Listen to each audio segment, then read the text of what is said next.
Right, so my personal feelings and opinions about Richard Tice aside, it's only right that I say I think he got it spot on when addressing the Manchester Airport incident. So in a nutshell, armed police had an altercation with Muslims, and the usual lot are concentrating on that few seconds where one of the coppers appears to be a bit overzealous, a bit generous, with delivering kicks to one of their heads as he lay on the floor. But of course they are conveniently missing the bigger picture and the context here, and it's caused a bit of a row. And so Richard Tice, the Deputy Leader of Reform, has come out and said, and I quote, "The footage is not distressing, it is reassuring. There was clearly a serious issue going on. Officers don't use tasers unless they are concerned for the safety of the public. If the police had used appropriate action in Leeds rather than running away, the riot wouldn't have been so bad." End quote. Now, what on earth is wrong with that statement? I think he's being quite fair here. He is chastising the police for lack of action in Leeds and backing them when they do it just right in Manchester Airport. And yes, I am of the same mind of Richard Tice, and no, it's not because the civilians involved in this incident are of a certain demographic. Look, if you go toe-to-toe and start aggravation with armed police, if you try to take their weapons from them, and if you punch a female member of that police force in the face, breaking her nose, then it's like praying for rain, isn't it? You got to deal with the mud afterwards. And they got the mud big time.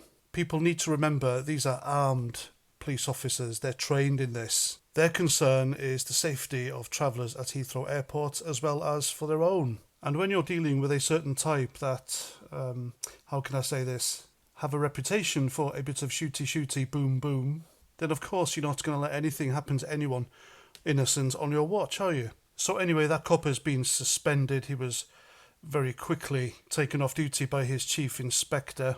But it's the behaviour afterwards of the usual lot that is causing me a bit of concern. Now, they turned up outside the police station of this officer and demanded justice. They wanted their lot released immediately, while some of them can be heard chanting Allah Akbar. I mean, what do these people expect? So anyway, a member of George Galloway's Workers' Party of Britain popped up on a video on social media that went viral and demanded that all police officers involved were suspended, then sacked, then arrested, then charged, and then found guilty, and then put in jail in that order. Of course, that's not how we do things in this country, but he has threatened the biggest riot the country has ever seen unless that happens. How dare he? This isn't how we do things in Britain. But then again, that lot, they're used to dishing out threats and demands and getting their own way, aren't they? And where were all these men who were outside the police station last night protesting when hundreds of young Rotherham girls were being abused? Of course, it didn't really care, did they? It doesn't matter to them. So you can expect that police officer to be sacked. You can expect him to be handed over to them, where he'll be put on stage in one of their places and made to make a grovelling apology or some other ritualistic humiliation. This is what Britain has become now. It's a place where people like this can demand and threaten and get their way because they don't want to fit in. They don't want to integrate, and they're letting down the ones amongst them who really want to. There are those amongst them who try, but they're probably held back from doing so because, again, threats and demands, isn't it? People like this make a mockery of immigration. They really do. And if these people do indeed protest and riot violently, then I expect him to be fully held to account for incitement.